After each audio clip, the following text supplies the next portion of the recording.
Location, Banpo Bridge, Seoul, 6:10 a.m. Season, end of winter.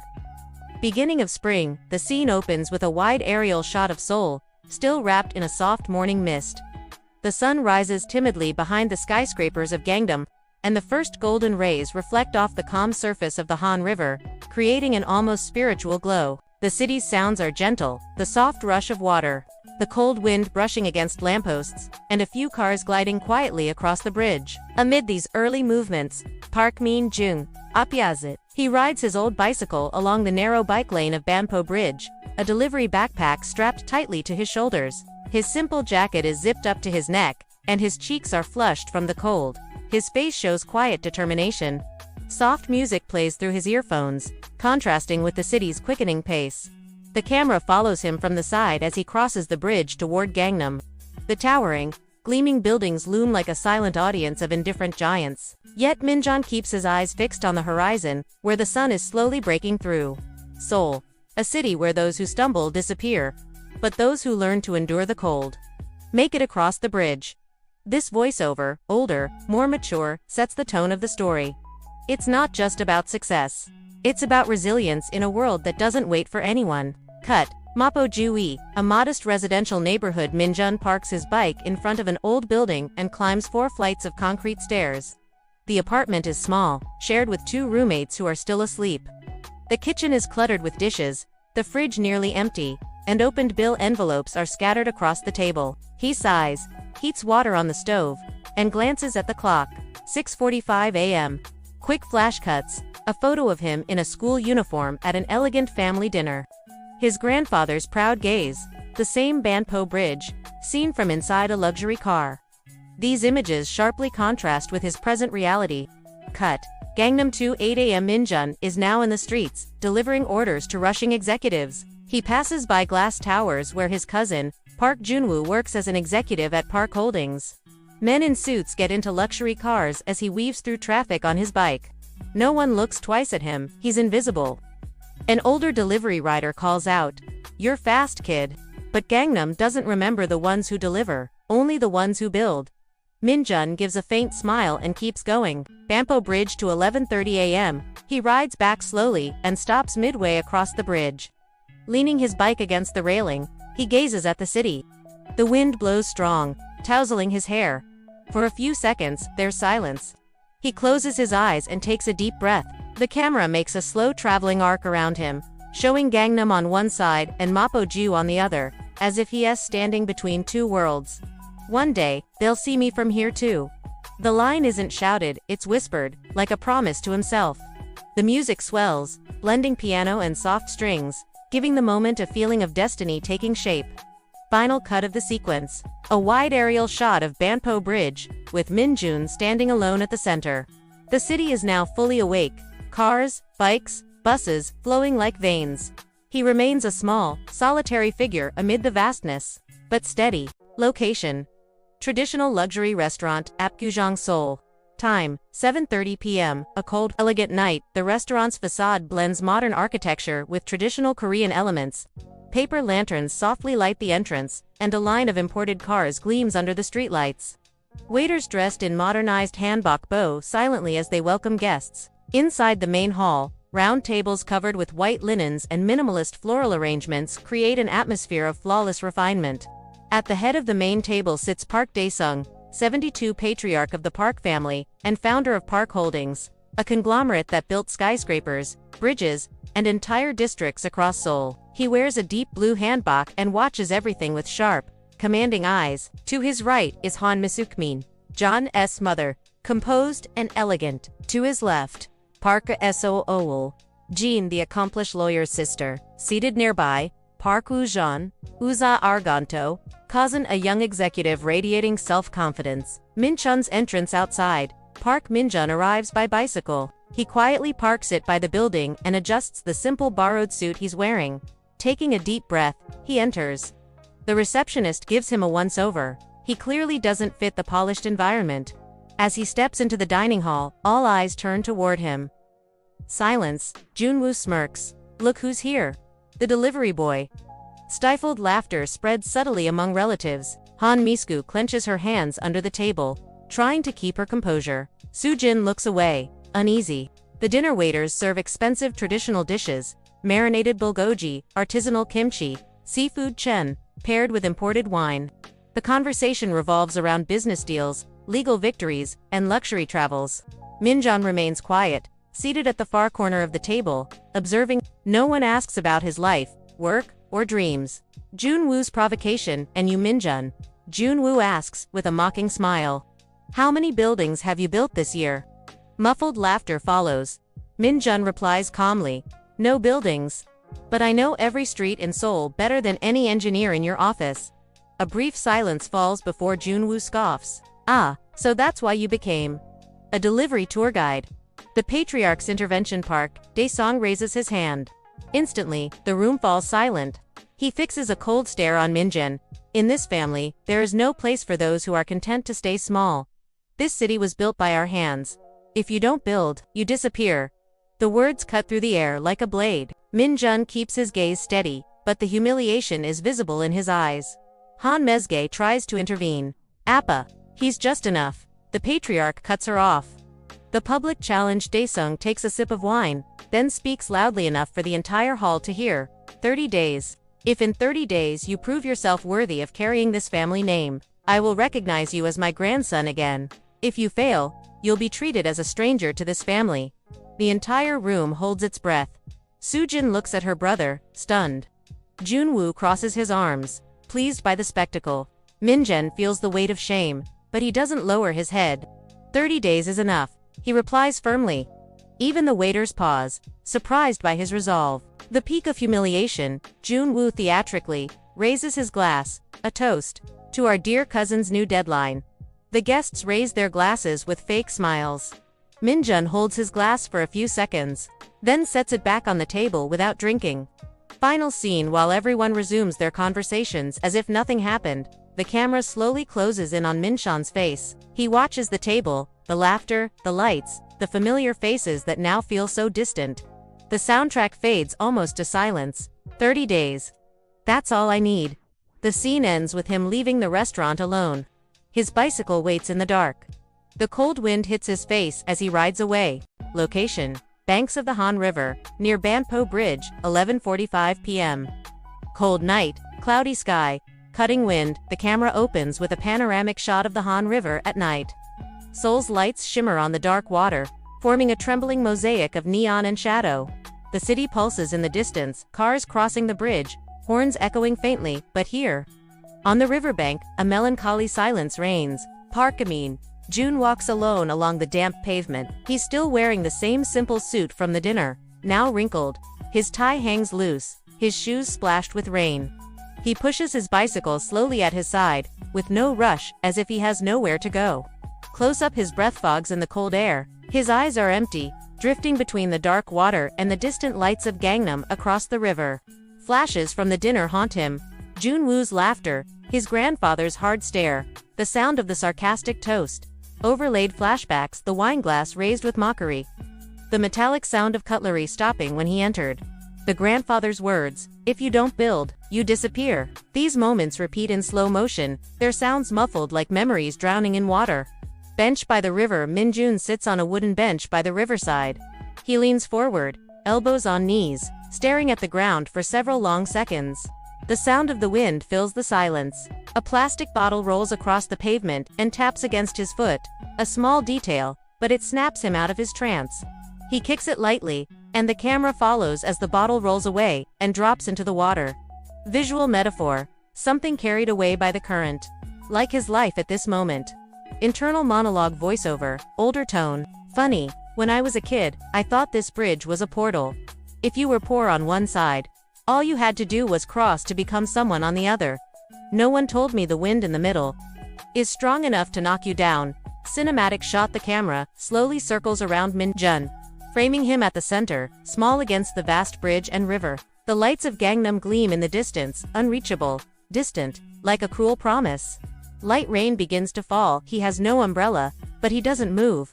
Rain soaks his hair, suit, and shoes. He closes his eyes and lets the water run down his face. The soundtrack enters softly, piano and strings, a slow, introspective melody. Childhood flashback brief and silent. Young Minjun runs across the bridge, laughing with his grandfather. The grandfather's hand on his shoulder, pointing at the city. One day, all this will be yours. Abrupt cut to the present. Minjun, soaked alone, with nothing. Emotional climax, he whispers, almost voiceless. 30 days. The phrase blends with the sound of rain hitting the river. He takes a deep breath. And for the first time, he looks at the city not as someone dreaming, but as someone deciding to fight. End of sequence. Minjun slowly stands, still drenched. He grabs his bicycle. Before leaving, he glances once more toward the other side of the bridge. The golden lights of Gangnam shine like a silent challenge. I won't disappear. He rides off into the rain. The camera follows from behind in a slow tracking shot. Banpo Bridge rises ahead like a corridor of light and mist. Final shot, the camera gradually pulls back as he rides along the nighttime bike path, a small figure against the vast, glowing city. Location, Hongdae, Seoul, 1:15 a.m. Rainy night, young and artistic district. The camera opens with a panoramic shot of Hongdae's vibrant streets, still buzzing late into the night. Arsha Sif, our cafes glow warmly, neon signs flicker in every color. Street vendors pack up their stalls, and groups of students laugh beneath umbrellas. It's a complete contrast to the melancholic silence by the Han River minutes earlier. Here, the city feels alive, chaotic, creative, pulsing. Scene Park. Minjun pushes his bicycle through the rain-slick streets. Water drips from his jacket as he passes colorful murals and groups of young musicians playing under awnings. He stops in front of a small, cozy 24-hour cafe tucked away in a side alley. A wooden sign reads, "Caf Haru, always open." He steps inside. A soft door chime rings. The interior is warm, walls lined with framed art, laptops glowing on tables. A few freelancers work quietly. In the corner, a young woman in a baggy hoodie and huge headphones types furiously at a keyboard, surrounded by 3 monitors and empty coffee cups. Character introduction. Kim Hae-rin, 27, Minchien's former college classmate. A brilliant programmer and nocturnal freelancer, once nicknamed the Code Queen on campus. She gave up a prestigious big tech internship to live life on her own terms. Reunion. Minjun approaches slowly. Before he can say a word, she pulls off her headphones and smiles in genuine surprise. "Park Minjun, I thought you moved to Mars." He laughs awkwardly. "Almost, I just stopped at the bridge." She gestures for him to sit and signals the waiter with a quick hand. 2 black coffees, 1 with sugar. He looks like he needs it. Cinematic dialogue. As the rain taps gently against the window, they talk. Hae-rin, with her sharp, no-nonsense attitude, cuts through the heaviness. "So, why the season finale drama face?" Minjun tells her about the dinner, the public humiliation, and his grandfather's 30-day challenge. She listens intently but without pity. "They gave you 30 days to prove you're worth something." "Yeah, good, yes. They have no idea what you can do when you're cornered." Shift in tone, she swivels one of her monitors toward him. Maps of the city, real-time traffic flows, delivery app data. "I've been working with urban data for months. And you know what's funny? Big companies ignore last-mile problems, the small routes, human logistics. Everyone wants to build skyscrapers. No one wants to build the paths between them." She looks at him seriously. "You know these streets better than any executive in Gangnam. If we combine your real-world experience with my tech, then," with that classic K-drama mischievous smile, she finishes, "we can make a lot of noise in 30 days. Moment of decision." Minjun looks at her, surprised. For the first time since the humiliation, he feels something close to hope. "You're talking about starting a project?" "No. I'm talking about proving that this city belongs to the ones who walk it themselves."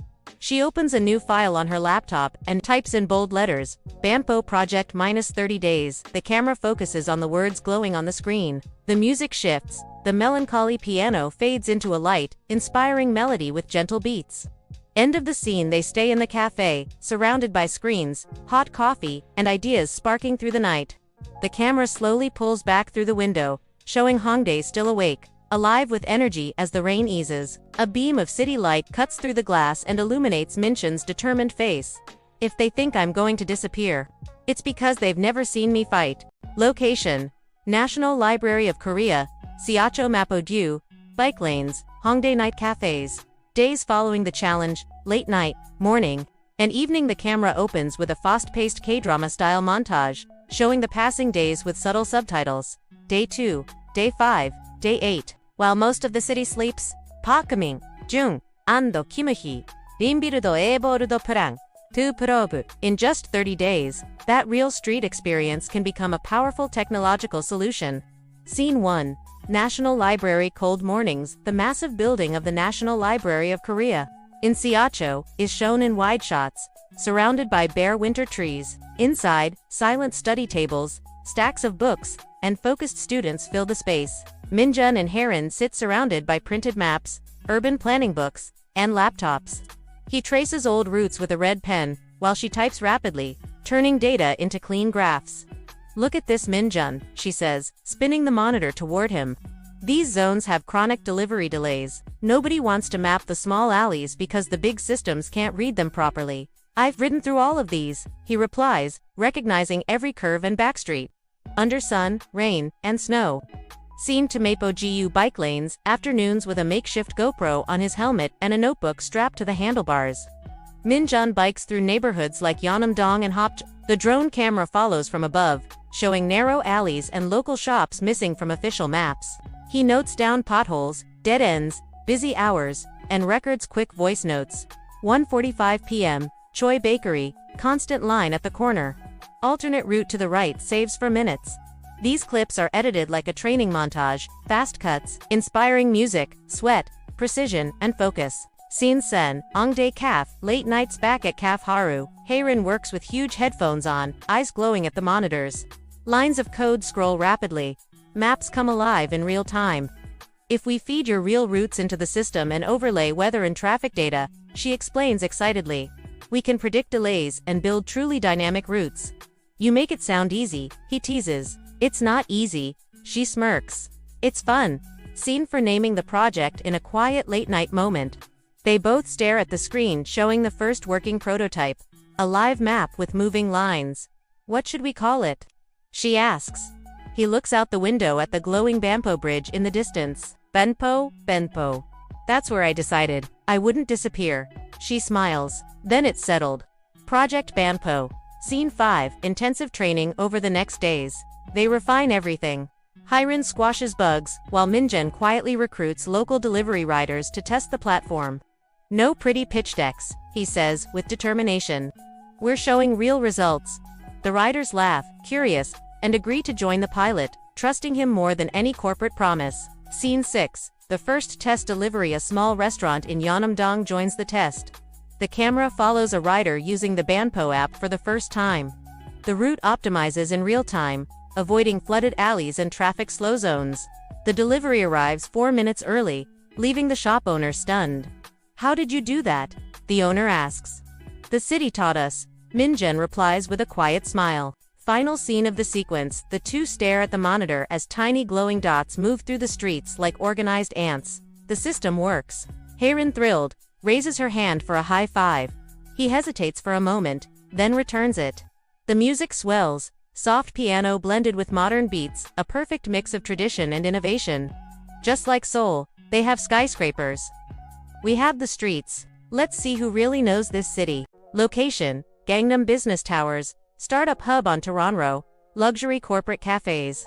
Week 2 of the challenge, cold mornings and overcast afternoons. The camera opens with a wide aerial shot of Gangnam, its mirrored skyscrapers reflecting the pale morning light. Sharp-suited executives cross the streets in synchronized steps, a silent ballet of the corporate world. Sleek black cars stop at the entrances of glowing towers, while pristine receptionists control access with tablets in hand. Shin-ichi first pitch, cold reception Parkmin, Jung and Kim-hee.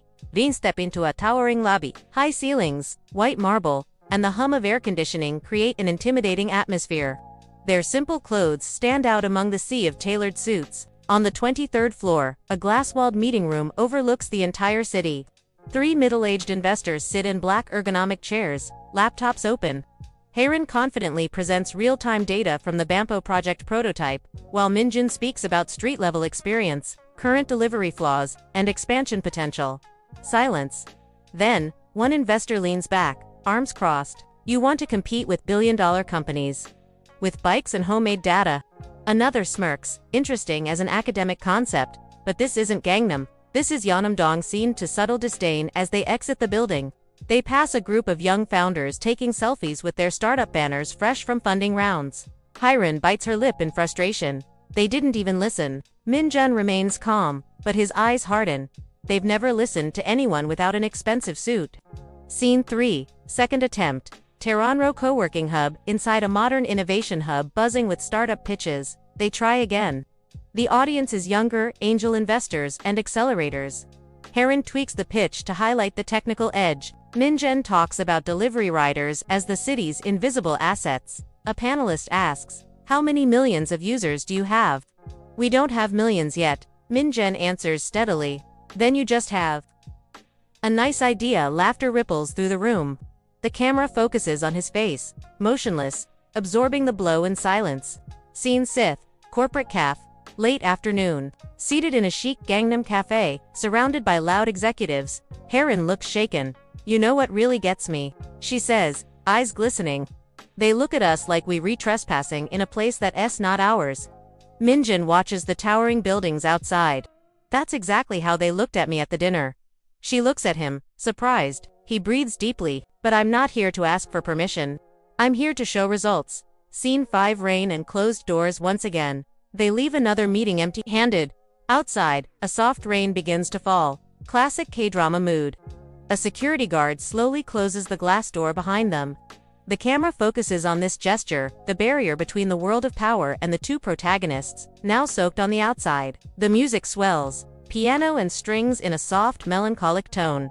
Heron shields the laptop with her jacket. Min-jun stares at his reflection in the rain-streaked glass. "How many doors are we going to knock on before someone listens?" she asks, exhausted. "As many as it takes," he replies, voice firming. Final scene of the sequence, silent determination. They walk side by side under the rain along Terranro, surrounded by hurried figures with black umbrellas. The camera follows from behind, framing the indifferent skyscrapers above towering giants, and the two of them, small but resolute, pushing forward. They closed the doors. "Now, we'll open the streets." Location, Yeonam-dong Mapo-gu, late cloudy afternoon. Narrow busy streets. Week 3 of the challenge, the camera opens with a gentle aerial shot of Yeonam-dong, a lively neighborhood filled with independent cafes, traditional bakeries, and family-run shops. Unlike Gangnam, the streets here are narrow, twisting through alleys tangled with power lines. Locals greet each other by name. This is Seoul's living, human, community-driven side, often ignored by big investors. Scene 1, observing the neighborhood park. Min-jun walks his bike through the alleys, watching shop owners close up for the day. He greets familiar delivery riders as the camera tracks him in a smooth lateral traveling shot. Capturing the neighborhood's rhythm, the smell of freshly baked bread, scooters zipping through alleys, the chatter of locals, voiceover older, mature. While they look at buildings, I look at people. While they plan on maps, I walk on the ground. Scene to the Choi Bakery. He stops in front of a small bakery with a simple sign, Mrs. Choi's Bakery. Warm golden bread fills the window, and the scent drifts down the street. Inside, Choi Mi-kung, Wusher are strong, sharp-tongued, and respected, is packing boxes. She's a longtime neighborhood figure, known for her honesty and bluntness. Min-jun enters with a small smile. Ajuma Choi, still awake at this hour. Min-jun, still pedaling at this hour. She fires back, laughing. Ajuma, informal, affectionate Korean term for older women. Scene 3, the unusual pitch amid the warm smell of bread. Min-jun explains the Banpo project, a system that helps small shops optimize their deliveries using real street data and human routes, instead of relying on big apps. Mrs. Choi listens with crossed arms. When he finishes, she asks, "And why should I trust something all those suit-wearing men ignored?" He takes a breath, answering with quiet conviction, "Because I'm like you. I've ridden these streets for years. I know every bump, every turn. I'm not promising a miracle. I'm promising to try with you."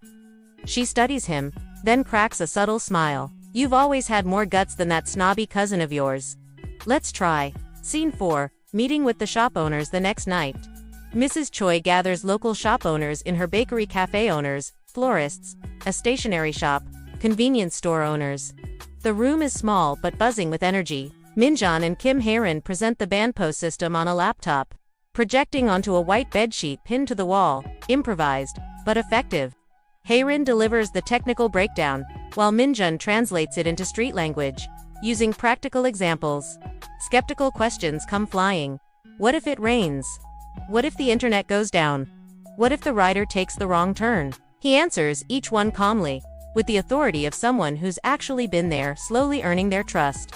Scene 5. First adopters after the meeting. Some remain hesitant, but 4 shops agree to join the pilot, led by Mrs. Choi. If it goes wrong, we'll drag you by the ear, she jokes. If it goes right, pay me in bread, he replies, smiling for the first time in days. Scene 6. The pilot begins the next morning. The first test runs start. Local riders use the Banpo app for their routes. The camera follows cinematically. Scooters zigzagging through alleys. Data updating live on the screen. Shop owners smiling as deliveries arrive faster than usual. Mrs. Choi watches through the bakery window, arms crossed, trying to hide her pride. Looks like this kid wasn't joking. Final scene. Silent hope as night falls. Minjun and Haerin watch their laptop as the delivery map lights up with tiny moving dots. Real routes turning into living data. The camera closes in on his face, tired, but with a glimmer of determination. Haerin quips. Gangnam closed the doors. Yeonam opened the windows. He smiles. And here, the wind's on our side. Location: Mapo GU co-working space, Seoul's night streets, Banpo Bridge lights. Week 4 of the challenge countdown. 10 days until the final presentation. The camera opens with a night aerial shot of Seoul, bright and buzzing, while a subtle timer appears in the corner of the screen. 10 days remaining. The soundtrack blends keyboard clicks, delivery notification chimes, and light rain, creating an urban rhythm. Inside a modern co-working space in Mapaji, Parkaming, June, Andokimahi, Ding, are turning nights into days. Scene 1. The mentor arrives. An older man with silver hair steps in quietly. Professor Park Sang-woo, 68, former CEO of one of Korea's biggest construction firms, and an old acquaintance of Min-chin's grandfather. He watches from a distance as Haerin presents graphs to Min-jun. Suddenly, his deep voice breaks the silence. You won't conquer a room full of sharks with maps and goodwill. Min-jun turns, startled. Professor Park. The elder approaches slowly, leaning on his elegant cane. Your grandfather spoke of you with contempt. That made me curious. Scene 2. Tough training cut to a fast-paced training montage. Park interrupts pitches mid-sentence. Stop. You're selling like a delivery boy, not a leader. He fires hard questions. What's your unique edge in 5 seconds? Why would someone rich bet on you? Haerin scrambles to adjust slides as Minjun answers with growing confidence. Quick cuts, sweat on his forehead, fingers drumming on the table, charts being revised. The music swells like a classic K-drama training arc, tense, determined, rising. Scene 3. Nights on the streets. Data by day. By day, Minjun rides alongside delivery workers, refining real-time data. By night, he returns to the co-working space to train with Haerin and Professor Park. A symbolic scene shows Minjun standing midway on Banpo Bridge, looking toward Gangnam, rehearsing his pitch under the freezing wind, alone but resolute. Scene 4. Inner conflict. One late night, after a brutal session, Minjun bursts out. I'm not like them. I don't sound like an executive. I don't have a polished image. I don't have a clean last name as a key to the room. Professor Park stays calm. Exactly. And that's why. If you speak with truth, they'll listen. The room falls silent. Haerin slides a cup of coffee toward him and smiles. I wouldn't be here at 3 a.m. for someone pretending. Only for someone fighting. Scene 5. Growth. The training levels up. Minjun delivers pitches with grounded confidence. Haerin handles data projections flawlessly. Professor Park starts to smile subtly, seeing their transformation. The scenes intercut between their late-night training sessions and delivery riders across Seoul, feeding live data into the system, as if the whole city is part of their preparation. Scene 6. Community test pitch. They decide to test the pitch on a small group of local merchants and riders. When Minjun finishes, there's a short pause. Then spontaneous applause. Mrs. Choi shouts from the back. If this were my neighborhood, I'd invest right now. Laughter fills the room. Minjun smiles, shy but stronger than before. Final scene. Countdown. A night shot of Seoul's skyline. The camera zooms in on the Lot World Tower, where the final event will be held. A caption appears. 3 days remaining. Minjun and Haerin stand on an illuminated bridge, looking at the tower from afar. Are you scared? She asks. I am. But now? "I'm not running alone anymore," he replies. A slow traveling shot shows them from behind, facing the glowing tower. The music blends soft piano with light electronic beats, signaling that the underdog has become someone ready.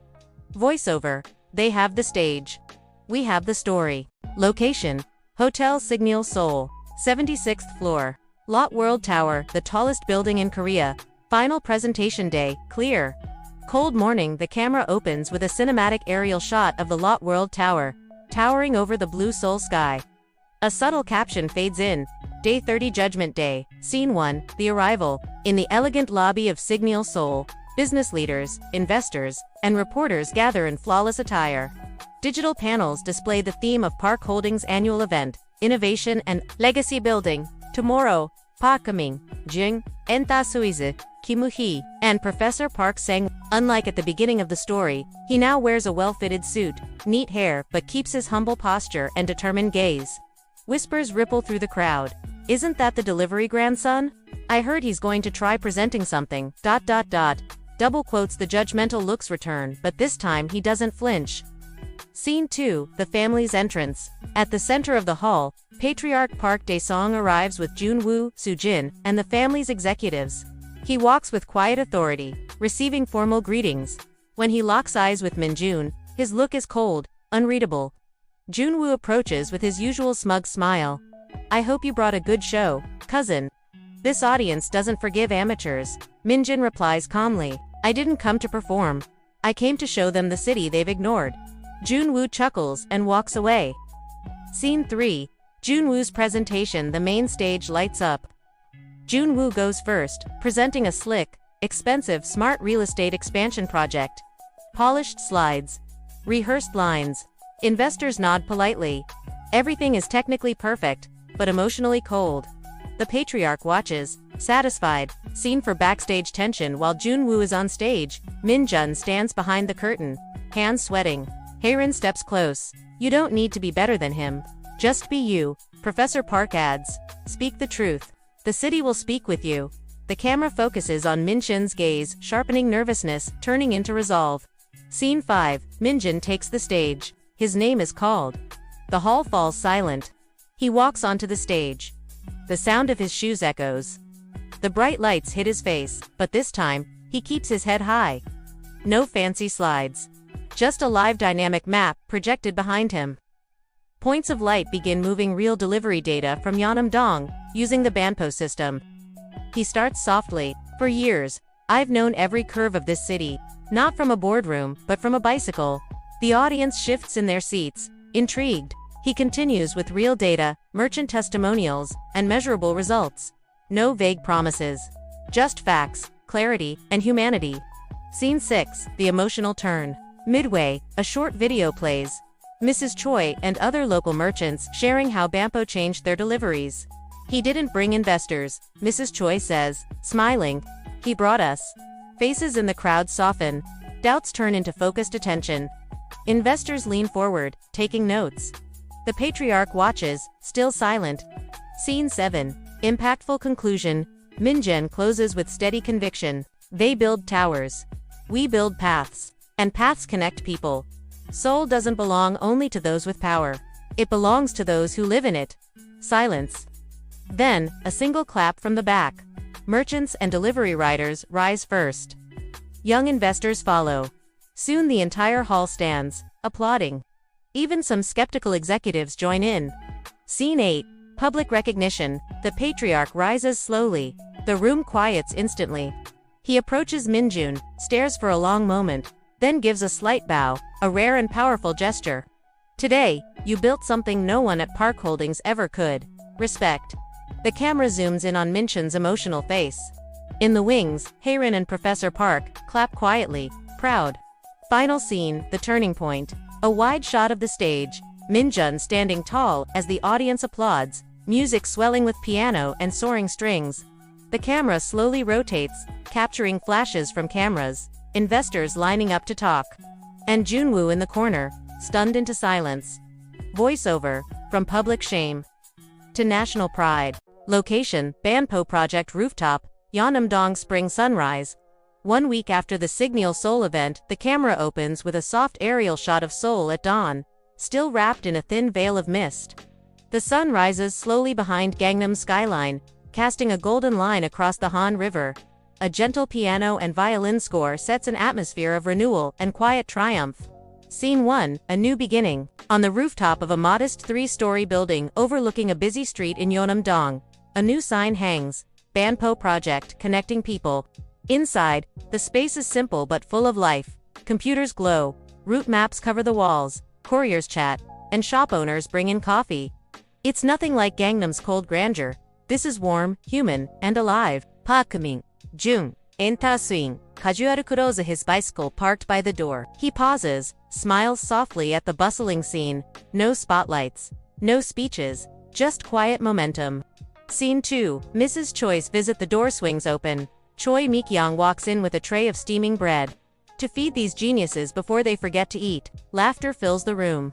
Haerin pops up from behind a monitor. Messy hair, dark circles, but glowing with joy. Ajuma, you're our #1 investor. Me, I just want my deliveries on time. Choi deadpans, making everyone laugh again.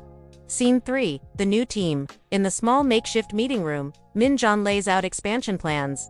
New routes, integration with nearby districts, and partnerships with small logistics companies. A courier raises his hand. What if the big companies try to copy everything? Min-jeon smiles confidently. They can try, but they don't have what we have. The real city, seen for a silent confrontation with the past. Later, Min-jeon walks alone across Banpo Bridge, now under full sunlight.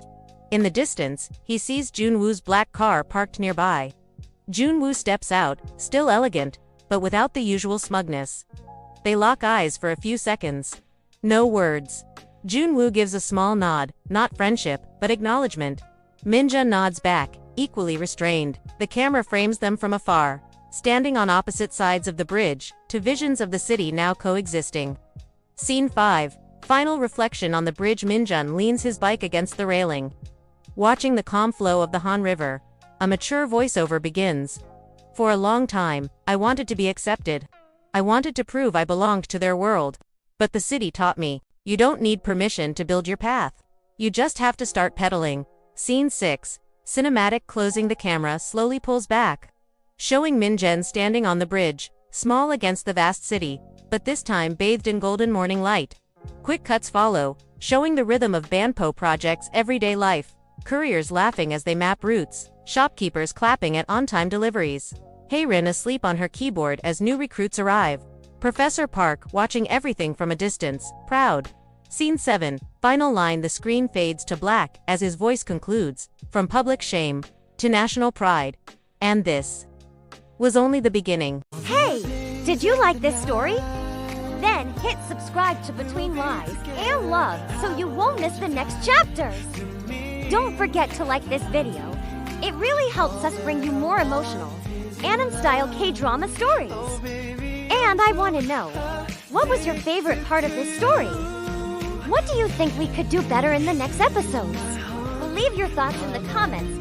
I read every single one, and your idea might even show up in the next video. So subscribe, like, comment, and join this family that loves drama, twists, and unforgettable stories.